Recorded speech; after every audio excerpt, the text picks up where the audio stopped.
Okay, so now we've played about with the tools, we can make a lot of good looking things and things look a bit cool in Fireworks. We're now going to move on to animation. One thing I didn't show you with the tools was that you can actually get images from the internet. So I'm going to get an image and I'm going to animate it. If I go onto my web browser, my Google Chrome web browser, I have got some pictures of Iron Man up. So I'm going to get this picture here of Iron Man. I'm going to click on it, I'm going to click View Image, and then I am going to right click and copy that image, and I'm going to paste it onto there. Now that image is really, really big. Okay, so what I have to do is click and hold and drag it down, and then to do my selection, click the top corner and drag it smaller. Now if I drag it like this, you'll see I can start to stretch the image, which I don't want to do. But if I hold the Shift key on the keyboard, as I'm dragging, it will keep the same dimensions, and we just keep needing to drag it up and make it smaller. And it's a bit frustrating, but it's just the way that the program works. Sooner or later we will have our Iron Man picture. So let's get it a little bit smaller. So there is Iron Man. Okay, you will notice that there is a background color on him.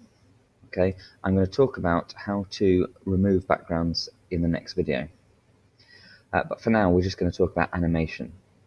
So animation, where you're doing is frame by frame, and that means there's a set of pictures, and each picture runs one after the other and gives the illusion of movement. It looks like it's moving, but it's just a set of pictures.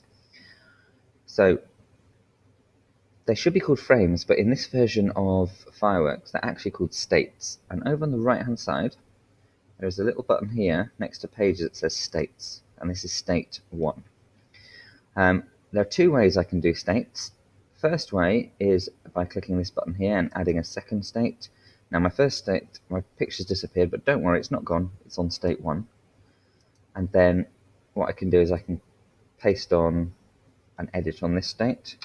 But the easier way is to duplicate a state, so copy it. So I'm going to click on state 2, I'm going to click the bin button to get rid of it. And I'm now going to click on state 1, hold, and you can and drag it down to the little flip chart, and both of my states are now the same. So I'm going to click this and I'm just going to move it forward a bit. Okay, well, I was on the wrong state. So let's take that back, state 2, move it forward a little bit. And click it again and we'll move it forward a little bit. Click and drag onto the new flip chart, move it a little bit. And it's like Wallace and Gromit, really, like stop motion, where you're just doing a little bit at a time. Okay, so I'll just do that, as I'm not going to carry on. At the bottom of your screen is a little set of buttons, and there's a play button down there. It says play stop. If I click that button, it will now play my animation. You can see he's moving across. Next to the states are sets of numbers, and that's how long your frame is on screen, or your state is on screen. If I change the number, so I'm just going to change the number of the second one by double clicking on it and change it to 50, it will be on longer. So the bigger the number, the longer it is on. Now if I run it from state 1, you'll notice it goes state 1, state 2 waits. You can see that stop. Okay, and I'm going to do it even longer, 200 I think, with another state. You'll see it stops a bit there. That stops for a lot longer.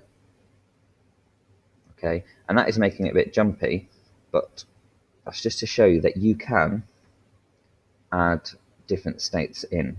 Okay, and you can change the running time of those states. Now I'm going to add a new blank state in. What I'll do is I'll reset these by double clicking them, put them back to 7. I'm going to add a new state here.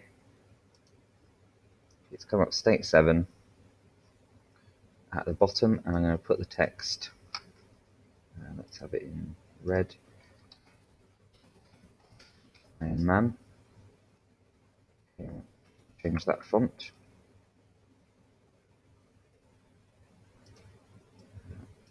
It's a bit big, let's return right. So I've got my Iron Man font in there.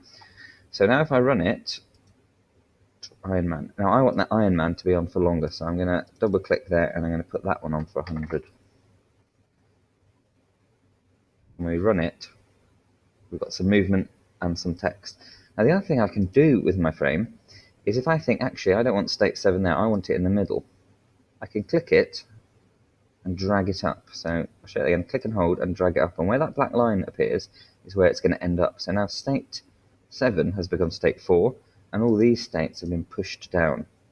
So now when I run it, it starts moving, says Iron Man, then carries on moving. Okay, and that is basically how we get a frame-by-frame animation. Okay, we go to the states menu, we use the button, the new duplicate state, to add a new blank state. We click and drag down onto it. I'm not going to do that now. To copy a state, and you can click and delete a state. You can double click the number next to it to change how quick it's on for, and you can click and drag to decide where you want that state to be, if you want to move it to a different place. Okay, so have a play about with that, and you should be able to make a quick, simple frame-by-frame animation.